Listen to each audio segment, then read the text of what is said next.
My name is Leslie Robison. I'm an artist who teaches at Flagler College in St. Augustine, Florida. For the past few months, I've been leading a community-based art project called Cellmates. The project is about forging a new community by bringing together college students with young men detained by the state of Florida at the St. John's Youth Academy here in St. Augustine. The work's a socially engaged project, and by this I mean that as the artist, I've set up a framework for social interactions. And within this framework, my students become collaborators as they are invited to engage with their assigned inmate. And they in turn make meaningful decisions about negotiating their relationship with their partner so that everyone has a chance to gain new insights into themselves and into their relationship to the larger world. So this spring I was scheduled to teach a socially engaged art class, and I saw this as an opportunity to invent a new project working with these young men. Cellmates itself was inspired by a trip I took to Florence, Italy over 30 years ago.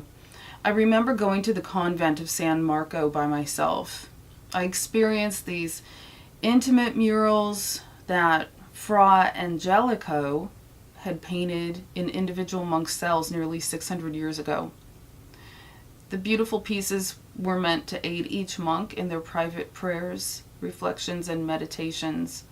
Recently, I started thinking that maybe my students and I could create something in a cell that could inspire or motivate or even soothe the cell's occupant. My goals for the project included creating connections between people that reserve judgment and extended empathy. I also wanted my students to come face to face with their own privilege in a way that maybe they had never done before. I'd say this initial experience of being locked in a jail cell was meant to start some kind of empathetic connection to our partners. I also asked the cell's usual occupants to write and leave us letters. The letters were supposed to tell us about their first night alone in lockup, either in this facility or in another facility. And remember, we're talking about kids here, essentially, young men ages 14 through 18. And for several of them, their first lockup was even younger than that. I also wanted to provide these inmates with a support system. So once we received letters, we wrote back, and we kept writing back, and we're keeping up a correspondence that has continued throughout the project, even after the pen pals met each other. Many of these pairs will still be writing each other after the end of the spring semester. The physical works of art that we made during the project aren't the real point of our endeavor.